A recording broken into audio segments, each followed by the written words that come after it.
ಉಡುಪಿಯ ಕಾಪು ಶ್ರೀ ಹೊಸ ಮಾರಿಗುಡಿಯ ವ್ಯವಸ್ಥಾಪನಾ ಸಮಿತಿಯಲ್ಲಿ ಮೊಗವೀರ ಸಮಾಜಕ್ಕೆ ಪ್ರಾತಿನಿಧ್ಯ ನೀಡದೆ ಮೊಗವೀರ ಸಮಾಜದ ಕಡೆಗಣನೆ ಮಾಡಲಾಗಿದೆ ಎಂದು ದಕ್ಷಿಣ ಕನ್ನಡ ಮೊಗವೀರ ಮಹಾಜನ ಸಂಘದಿಂದ ಖಂಡಿಸಿದೆ.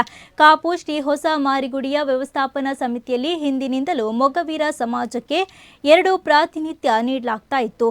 ಅದರಂತೆ ಈಗಿನ ಸಮಿತಿಯಲ್ಲಿ ಶ್ರೀಧರ್ ಕಾಂಚನ್ ಅವರಿಗೆ ಪ್ರಾತಿನಿಧ್ಯ ನೀಡಲಾಗಿತ್ತು.